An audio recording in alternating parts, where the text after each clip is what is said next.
이 시간 우리 하나님 말씀 봉독하는 시간 갖도록 하겠습니다. 우리에게 준 말씀 마태복음 이제 10장입니다. 매주 이제 한 장 단위로 연속으로 진행이 되는데요. 오늘은 마태복음 10장 34절에서 39절의 말씀인데요. 우리 함께 자리에서 일어나셔서 한 절씩 교독하시고 마지막 절 합동하시겠습니다.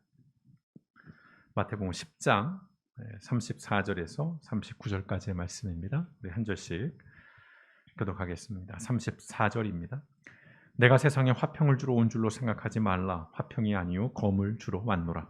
내가 온 것은 사람이 그 아버지와 딸이 어머니와 며느리가 시어머니와 부러하게 하려 함이니 사람의 온수가 자기 집안 식구리라. 아버지나 어머니를 나보다 더 사랑하는 자는 내게 합당하지 아니하고 아들이나 딸을 나보다 더 사랑하는 자도 내게 합당하지 아니하며 또 자기 십자가를 지고 나를 따르지 않는 자도 내게 합당하지 아니하니라. 자기 목숨을 얻는 자는 잃을 것이요 나를 위하여 자기 목숨을 잃는 자는 얻으리라. 아멘. 고맙고 감사하신 아버지 하나님, 9월 한 달을 살고 10월 우리 가운데 새로운 시간을 허락하시니 감사합니다. 이 한 주간, 이 한 달간도 하나님의 귀한 선물임을 알아서 감사함으로 이 한 달을 살아낼 수 있도록 우리 하나님께서 힘과 능력을 덧입혀 주시옵소서. 오늘 예배를 드리며 또한 귀한 예물을 구별하여 드립니다. 어렵고 힘든 시절을 살아갑니다. 여러 가지의 경제적인 위기 속에서 아버지님 마음속에 불안함과 근심과 또한 걱정이 있는 상황입니다. 하나님께서 모든 삶의 자리를 주장해 주시고 아버지 하나님의 그 삶의 자리를 하나님께 형통케 하여 주시고 또한 아버지 하나님 이루할 양식을 날마다 공급하시고 필요한 것과 있어야 할 것들을 하나님께서 채워주심으로 말미암아 아버지 하나님 하늘의 그 백성들이 이 땅 가운데서 메마르지 않는 인생들을 살아갈 수 있도록 날마다 우리 하나님께서 채워주시고 또한 아버지는 드려진 이 예물이 쓰이는 곳에서 하나님의 놀라운 역사가 아버지는 그 복음의 생명력이 싹 터날 수 있도록 또한 봉헌 가운데 하나님께서 축복하여 주시옵소서. 오늘 다시 말씀을 묵상합니다. 주신 말씀 우리가 깊이 헤아려 가며 아버지 이 속에 담겨있는 아버지 우리 예수님의 말씀의 의미들을 우리가 깨달아 알고 우리의 삶 가운데 이 말씀을 적용하고 그리하여 우리의 삶이 이 말씀의 능력으로 변화되어져 갈 수 있도록 아버지 하나님 오늘 이 말씀 시간 가운데 우리 하나님 역사하여 주시옵소서. 모든 말씀 은권하신 예수님의 이름으로 감사하며 기도드렸습니다. 아멘. 시간 잠시 묵상하신 갖도록 하겠습니다. 이번 주는 칸을 좀 마련해 뒀습니다. 저는 저대로의 제목을 정해 놨는데요. 여러분들은 여러분의 제목을 묵상의 제목을 한번 이렇게 적어 보시는 것도 괜찮을 것 같습니다. 잠시 묵상하겠습니다. 어떤 분에게는 이 시간이 되게 짧게 느껴지는 분도 계실 거고 어떤 분에게는 너무 긴 시간으로 느껴질 텐데요. 어쨌든 적응이 필요합니다. 여러분 어떤 제목으로 묵상을 하셨는지 모르겠습니다. 늘 말씀드리지만 이런 버리지 마시고 잘 이렇게 좀 쌓아 두시면 나중에 시간이 좀 지나서 다시 보면 또 새로운 느낌들이 드실 겁니다. 자, 우리가 성경을 읽고 묵상하는 것에 관련된 이야기들을 매주 나누고 있습니다. 오늘 이제 드리고 싶은 말씀은 이것입니다. 우리가 성경을 읽고 묵상할 때 기록되어 있는 문자 그대로의 어떤 단어나 어떤 문장 그대로 해석을 하는 것이 때로는 매우 위험할 수 있고 또 문제가 될 수 있다라는 것입니다. 우리가 흔히 문자주의적 해석을 이야기하지요. 성경에 기록된 대로 우리가 따른다. 있는 그대로 우리는 행한다. 좋은 말이고 또 순수한 마음이지만 더러 그것은 굉장한 왜곡을 가져오고 또 심각한 위험의 요소가 될 수 있다는 것입니다. 물론 성경을 문자 그대로 기록된 그대로 받아들이고 또 그대로 적용해야 하는 말씀도 있습니다. 예컨대 서로 사랑하라. 이 말씀에는 뭐 이론이 없어요. 여기에는 뭐 더 깊이 뭘 고민할 게 없습니다. 사랑하면 이건 사랑하라는 그 말로 그대로 이해하면 됩니다. 하지만 늘 그런 것은 아니라는 것이죠. 어떤 말씀들은 성경에 그것이 은유인지 어떤 문학적인 표현 속에서 또는 비유인지 그것이 과장인지 아니면 역설인지 파악을 해야 한다는 것입니다. 물론 그보다 더 크게는 이 장르를 구분하는 것도 필요하죠. 이게 문학 장르에서 시에 해당되는 것인지 아니면 어떤 편지, 어떤 서간문인지 어떤 이것은 어떤 역사를 기록한 것인지 그거에 따라서 해석의 방법이나 방향도 조금은 달라지겠습니다만은 분명한 것은 우리가 좀 더 세밀하게 그 말씀이 갖고 있는 의미들을 파악해 봐야 한다는 것입니다. 예컨대 "그래, 너 잘났다." 우리가 이런 말을 쓰잖아요. 근데 이 말을 칭찬으로 알아듣고 막 기분이 막 좋아진다면 그 사람은 좀 문제가 있는 거예요. "그래, 너 잘났다." 예, 우와, 나 칭찬받았네. 예, 이건 바보죠. 예. 마찬가지예요. 성경도 그런 부분들이 굉장히 많다는 것입니다. 큰 틀 안에서 성경이 해석돼야 하는 것이죠. 그래서 구약과 신약이 함께 같이 울림을 주면서 성경을 풀어나가는 것입니다. 개별적으로 해석하다 보면 반드시 모순이 생기고 서로 충돌하고 오해가 생깁니다. 우리가 성경을 읽다 보면 여기선 이렇게 말씀을 했고 저기선 저렇게 말씀한 부분들이 있어요. 이게 뭐지? 당황할 때가 있다는 말씀이죠. 그렇다 보니까 어느 한 것만 딱 내가 편한 것만 또 내게 유리한 것만 딱 따오기 시작하면 그 자체로는 뭔가 대단한 딱 이 틀이 잡히지만 큰 틀에서는 그런 걸 우리가 이단이라고 말하고 사입이라고 얘기를 하는 것입니다. 대표적으로 신천지가 바로 그런 이단 사입인 것이죠. 자기들의 입맛대로 성경을 가공시키는 거예요. 그러니까 들어보면 그럴듯합니다. 굉장히 논리적이고요. 아주 설득력이 있어요. 그러나 성경이라고 하는 이 기본, 이 갖고 있는 이 책의 속성을 이해하고 본다면 터무니없는 거예요. 말도 안 되는 이야기들을 하고 있는 것을 보게 됩니다. 자, 오늘 본문 말씀이 좀 그렇습니다. 문자주의적으로 해석을 하기 시작하면 답이 안 나오는 그런 말씀이에요. 자, 일단 마태복음 이 10장은 12제자의 파송에 관한 기록이에요. 예수님이 12명의 제자를 부르셨죠. 그리고 가르치십니다. 훈련을 시키시고 이제 그 12명의 제자들을 세상으로 보내시는, 파송하시는 이야기가 마태복음 10장의 전체적인 내용인데, 그때 제자들에게 이제 예수님께서 전도의 대상 또 전도의 내용들에 관한 지침을 주시는 거예요. 그냥 나가 전도해 이게 아니라 세밀하게 매뉴얼을 주십니다. 그리고 전도의 과정에서 만나게 될 여러 가지 현실적인 문제들에 대한 가르침도 주셔요. 오늘 집에 가시면 10장을 1절부터 읽어보시면 이런 내용들이 기록되어 있었구나를 이해하게 되실 거예요. 자, 이러한 과정에서 예수님께서 주시는 말씀이 오늘 본문의 말씀입니다. 그런데 좀 당황스럽죠. 그렇지 않으셨나요? 이게 뭐지? 라는 그런 느낌이 드셨을 거예요. 자, 일단 34절 세번역 성경으로 함께 보겠습니다. 시작.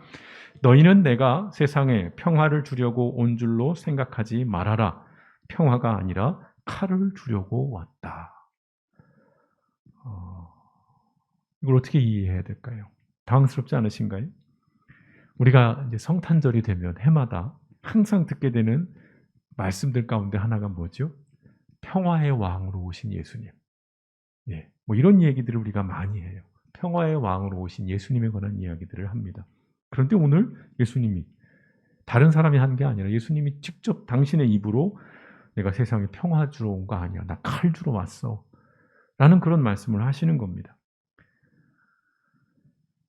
자, 마태복음 21장 5절 말씀을 보시면요. 이렇습니다. 시온의 딸에게 말하여라. 보아라. 내 임금이 내게로 오신다. 그는 온유하시오. 나귀를 타셨으니 어린 나귀 곧 멍에 매는 짐승의 새끼다. 라는 말씀. 성탄절 되면 항상 이 말씀 한 번쯤 묵상하게 되는 그런 말씀 가운데 하나예요. 예루살렘에 입성을 하십니다. 근데 보통은 말을 타고 입성을 해요. 왕의 이미지죠. 왕의 행차. 그런데 나귀를 탄다라는 것. 당시의 이 의미는 전쟁이 아니라 평화에 관한 이야기예요. 더군다나 온유하시다라고 하는, 겸손하시다라고 하는 그런 이미지로 우리가 이해를 하고 있습니다. 또 특별히 이 말씀 마태복음 21장 5절은 사실은 구약의 스가랴서 9장 9절의 말씀을 인용한 또 그 성취에 대한 말씀이에요. 그러니까 성경을 보다 보면 구약과 함께 같이 이렇게 매칭이 되는 말씀들이 많이 있습니다. 스가랴서 9장 9절은 이렇게 되어 있습니다. 같이 읽어볼까요? 시작. 도성 시온아 크게 기뻐하여라. 도성 예루살렘아 환성을 올려라. 내 왕이 내게로 오신다. 그는 공의로우신 왕, 구원을 베푸시는 왕이시다. 그는 온순하셔서 나귀, 곧 나귀 새끼인 어린 나귀를 타고 오신다. 평화의 왕으로 오시는 그 예수님에 대한 그 어떤 구약의 예언의 말씀이 이제 마태복음에서 성취되는 그 말씀으로 나타나고 있는데, 근데 오늘 예수님의 말씀은 이거에 반대, 배치가 되는 말씀이에요. 뿐만 아니죠. 우리가 복음 선거에 주는 평화 막힌 담을 모두 허셨네 이런 거 우리가 예전부터 자주 부르잖아요. 주는 평화. 예수님 평화라는 그런 가사예요. 그리고 이 가사는 그냥 지은 것이 아니라 에베소서 2장 14절 상반절의 말씀을 가지고 가사로 만든 거예요. 자, 거기에 뭐라고 되어 있습니까? 새벽 성경으로 같이 읽습니다. 시작. 그리스도는 우리의 평화이십니다. 예, 평화라고 말씀하고 있잖아요. 계속요. 그리스도께서는 유대 사람과 이방 사람이 양쪽으로 갈라져 있는 것을 하나로 만드신 분이십니다. 평화, 화합, 연합, 일치. 이런 분으로 오셨다고 성경이 말씀하고 있어요. 그런데 오늘 말씀에서 예수님은 평화가 아니라 칼을 주러 왔다. 예, 어떻게 이해하고 계시는지. 이어지는 말씀은 더 당황스럽습니다. 35절과 36절을 같이 읽어보겠습니다. 시작. 나는 사람이 자기 아버지와 맞서게 하고 딸이 자기 어머니와 맞서게 하고 며느리가 자기 시어머니와 맞서게 하려고 왔다. 사람의 원수가 자기 집안 식구일 것이다. 얼마나 당황스러워요. 지나가는 사람이 있고 그냥 들으면 이 쓰레기네. 이 폐륜이네. 야, 이 기독교 이거 뭐야? 역시 기독교인가? 이렇게 들릴 만큼 문자적으로 보세요. 자기 아버지와 맞서게 한다는 거예요. 아들이 아버지와 맞서고 딸이 어머니와 맞서고 시어머니와 며느리가 맞서는 대립하는. 영어 성경 NIV 보시면 요단은 쉬워서 말씀을 드리면 against라고 돼 있잖아요. 대항하는 거예요. 맞서 싸우게 한다는 거예요. 예수님이 오신 이유가 집안에 그 풍파를 일으키는 갈등을 만들고 싸움을 만드는 그렇게 왔다는 거예요. 더군다나 사람의 원수가 자기 집안 식구일 것이다. 동의가 되시는 분도 있을 거예요. 이 왼수 뭐 이렇게 좀 당황스럽죠. 여기에서 뭘 묵상을 할 수 있을까요? 우선 이 말씀도 인용의 말씀이에요. 구약성경 미가서 7장 6절을 인용하신 말씀인데요. 같이 세번역성을 읽어보겠습니다. 시작. 이 시대에는 아들이 아버지를 경멸하고 딸이 어머니에게 대들고 며느리가 시어머니와 다툰다. 사람의 원수가 곧 자기 집안 사람일 것이다. 라는 말씀이 기록되어 있어요. 자, 이 말씀은 배경이 있습니다. 미가서의 말씀은 이스라엘의 아하스 왕 때에 하나님의 심판이 임하게 돼요. 그리고 그들에게 이제 재앙이 미치게 되는 것에 대한 탄식이 6장에서는 심판이 말씀되어 있고 미가서 이제 7장 1절에서 6절까지는 이 재앙에 대한 막 탄식이 기록되어 있는데 그 끝부분에 나온 말씀이에요. 이 시대에는 그 심판의 시대에는 아들이 아버지를 경멸하고 딸이 어머니에게 대들고 며느리가 시어머니와 다툰다는 거예요. 사람의 원수가 자기 집안 사람일 것이다 라고 이야기를 하는 것입니다. 자, 일단 그거에 대한 부분들은 나중에 좀 설명을 드릴지라도 오늘 이 말씀으로 놓고 본다면 예수님께서 이 땅에 오신 이유가 앞서 말씀드렸듯이 폐륜과 어떤 가정 파탄을 위한 것이라면 여러분 우리가 예수님을 믿을 이유가 있을까요? 이어지는 예수님의 말씀도 매우 이기적이고 독선적이에요. 예, 마태복음 10장 37절에서 39절 좀 긴 말씀이지만 쉬운 성경으로 같이 한번 읽어보겠습니다. 시작. 누구든지 나를 사랑하는 것보다 자기 부모를 더 사랑하면 나의 제자가 될 자격이 없다. 누구든지 나를 사랑하는 것보다 자기 아들과 딸을 더 사랑하면 나의 제자가 될 자격이 없다. 자기 십자가를 지고 나를 따르지 않는 사람은 내 제자가 될 자격이 없다. 자기의 목숨을 찾으려고 하는 사람은 잃게 될 것이며 나를 위하여 자기 목숨을 버리는 사람은 얻게 될 것이다. 자, 문자적으로만 보면 예수님을 믿고 따르기 위해서는 부모도 버리라는 거예요. 자식도 버리라는 것입니다. 굉장히 극단적인 말씀이에요. 그래서 예전부터 이 말씀을 문자 그대로 받아들여서 실제로 가족들을 떠나고 부모를 버리고 자식을 버리는 그렇게 신앙생활을 하는 사람들이 있어 왔고 지금도 있습니다. 이 말씀을 그대로 받아들이는 거야. 아, 부모를 더 사랑하면 안 되는구나. 내 자식도 사랑하면 안 되는구나. 그래서 아예 결혼을 하고 집을 떠나서 그들끼리 공동체 생활을 하는 그런 사람들 지금도 있습니다. 또는 같이는 살지만 최근에도 뭐 그런 뉴스에 나왔잖아요.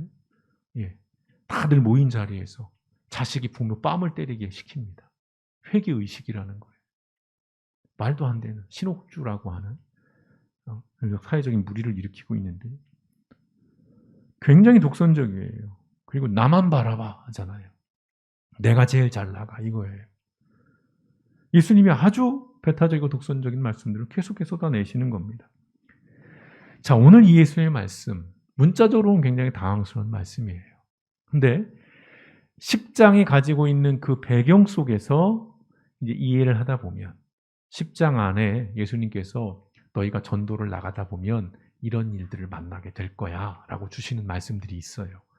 그 말씀을 여러분이 같이 묵상을 했다면 좀 더 쉽게 이해가 되시는 말씀인 거예요. 그러니까 말씀은 한 절 한 절이 아니라 가능한 통으로 이해할 필요가 있습니다. 자, 오늘 이 말씀은요, 이제 복음을 들고 예수님이 가르쳐 주신, 전해 주신 그 복음을 들고 세상으로 나아가는 제자들에게 주시는 말씀이에요. 자, 일단 복음은 좋은 것입니다. 그렇죠? 복음은 선한 것이에요. 그리고 유익한 것입니다. 하지만 세상 모든 사람들에게 다 그렇게 받아들여지는 것은 아니라는 거지요. 복음을 전한다고 해서 언제나 모두에게 환영을 받고 모두에게 환대받는 것은 아니라는 것입니다. 앞서 그런 말씀 드렸지만, 교회가 무슨 혐오 시설도 아니고, 무슨 기피 시설도 아닌데 왜 교회라는 얘기만 나오면 이해됐습니다. 이게 굉장히 모욕적이고요. 그래서 어제도 그제도 그래서 한참 그 건물 바라보면서 아무도 들어오지 마라. 내가 계속 비어 있을 거다. 기대했어요. 나한테 전화 혹시 주겠지. 지금이라도 혹시 오실 생각은. 택도 없는 얘기죠. 근데 그런 마음이 들어요. 솔직한 얘기로. 복음은 좋은 것인데 그 모두가 다 그렇게 받아들이지는 않는다는 거예요. 예수님의 뒤를 따르는 삶이 정말 가치 있고 그 정말 의미 있는 삶이지만 그 여정에서 마주하게 될 현실은 그렇게 간단하지 않다는 것입니다. 예수님이 평화의 왕으로 이 세상에 오셨다는 것은 뭐의 반증일까요? 이 세상이 결코 평화롭지 않다는 반증인 거예요. 이 세상이 평화롭다면 평화의 왕으로 오실 이유가 없죠. 이미 평화가 다 완성이 됐는데, 이미 평화의 시대를 살고 있는데 예수님 오실 이유가 없잖아요. 그것은 그만큼 이 세상이 험하고 거칠다는 거죠. 제자들이 걷게 될 그 길은 절대 꽃길이 아니라는 것입니다. 너희들이 복음을 들고 나가서 마주하게 될 현실은 결코 장밋빛이 아니라는 말씀을 예수님께서 하시는 거예요. 지금 그 말씀을 하는 것입니다. 예수님이 전해주신 복음은, 즉 하나님의 나라는 그저 모든 것이 좋은 것인 나라가 아니라는 거예요. 이래도 좋고 저래도 좋고 그런 게 아니라는 것입니다.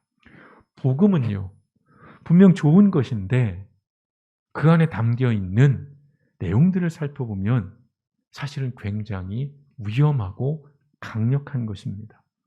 어그러지고 깨어지고 상하고 뒤틀려버린 이 세상, 그리고 사람들을 바로잡기 위한 게 복음이에요. 그냥 당신 살던 대로 사세요. 그냥 흘러가는 세상 그냥 냅두고 그냥 삽시다가 아니라 복음은 뭐라고요? 그걸 고치려고 하는 거예요. 그걸 개선시키려고 하는 것이고 치유하려는 것이고 회복시키려고 하는 것이에요. 변화시키려고 하는 것입니다. 그러다 보니 현실에서는 어떤 일이 벌어집니까? 이런 거잖아요. 예컨대 우리가 작은 제도를 하나 바꾸는 일도 간단치가 않습니다. 야, 이거 쉬울 것 같은데, 이거 정말 이런 제도가 필요한데, 이런 법이 필요한데, 근데 그거 하나 바꾸는 일이 너무 어려워요. 부당한 법을 고치고 그런 것들을 바로잡는 일이 너무 오랜 시간이 걸린다는 것입니다.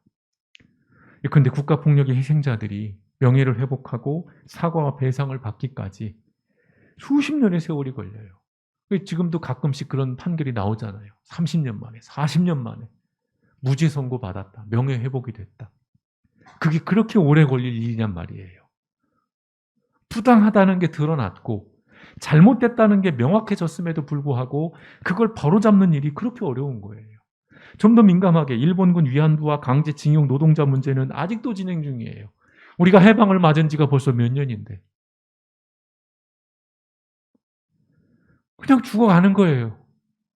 억울함을 간직한 채, 한을 간직한 채 죽어가는 것입니다.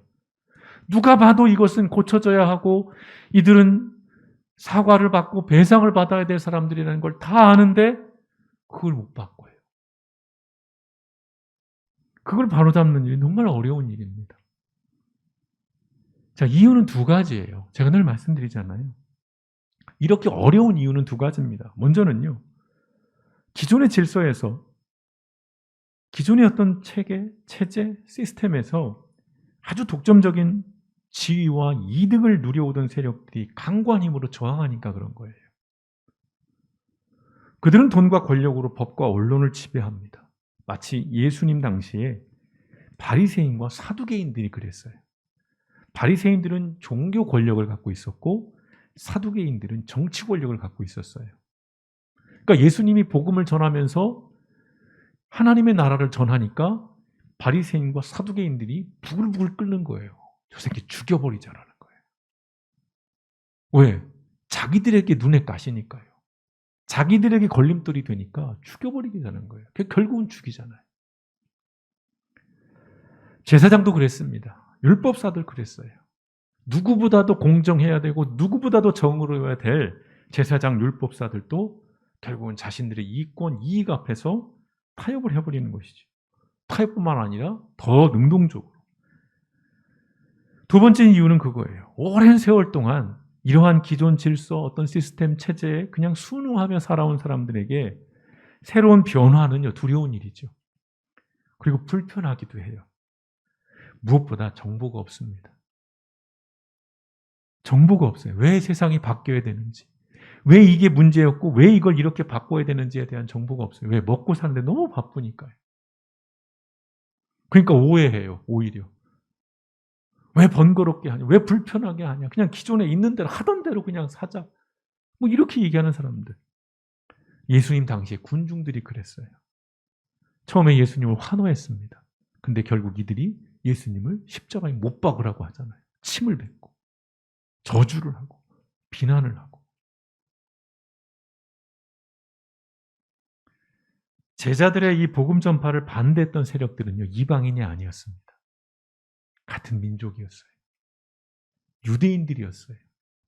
그래서 예수님이 말씀하시는 거예요. 사람의 원수가 자기 집안 식구일 거다.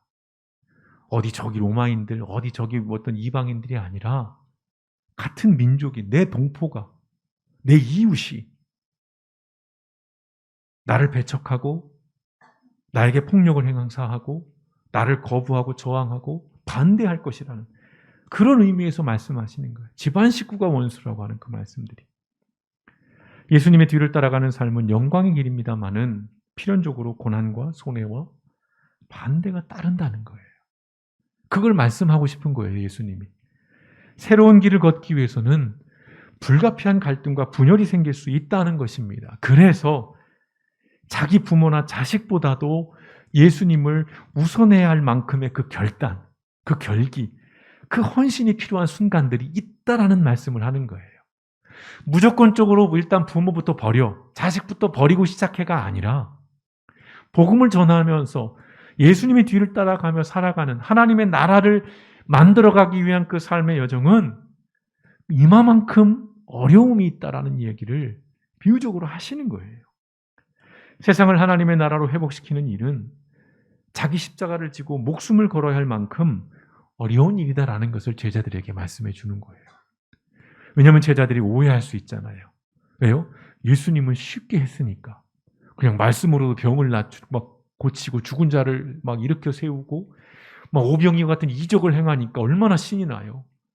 막 무리도 막 걸어 다니시고 그런 분이 내게 권능을 주셨는데 내가 못할 게 뭐 있어? 근데 현실은 그렇지 않다는 걸 아주 냉정하게 그리고 아주 신랄하게 예수님이 말씀해 주는 것입니다. 자, 그 현실을 우리는 기억합니다. 자, 베드로도 예수님을 부인했어요. 예수님의 수제자라고 불렸잖아요. 누구보다도 예수님 곁에서 열정적으로 따라다녔던 그 베드로도 한순간에 무너졌습니다. 가룟 유다는 아예 배신을 해버렸어요. 예수님의 제자였지만 배신을 해버립니다. 또한 다른 제자들이라고 다 뭐 했을까요? 예수님이 잡히시던 그날 밤 다 도망갑니다. 다 도망가요. 그래도 베드로는 곁돌을 쬐면서 멀리서라도 지켜봤는데 나머지 제자들은 아예 그냥 다 도망가 버립니다. 그렇다고 여러분 절망하거나 포기할 필요는 없습니다. 그 말씀을 드리는 게 그렇게 어려워? 그러니까 못 가겠네? 가고 이거 그럼 안 가야겠네? 예수님이 이런 말씀을 하시는 이유는 그러니까 니들 애녀에게 접어. 안 돼. 포기해가 아니에요. 예수님이 이 말씀을 주시는 것은 이 길은 나를 따라 걷는 이 길은 복음의 삶을 사는 이 길은 원래 수시로 넘어지면서 걷는 길이다 라는 얘기를 해주시는 거예요. 어쩔 수 없이 갈등하게 되고 대립하게 되고 때론 투쟁이 필요한 그런 길이라는 말씀을 하시는 겁니다. 예수님의 뒤를 따라가는 삶은 기쁨과 행복과 승리로 가득 찬 길이 아니라는 것이죠. 부당함과 억울함과 상처를 견뎌내야 가는 길이라는 말씀을 하시는 것입니다. 그러나 소망으로 걷는 길이에요. 이어지는 말씀 속에서 어떤 보상에 관한 말씀들을 하시거든요.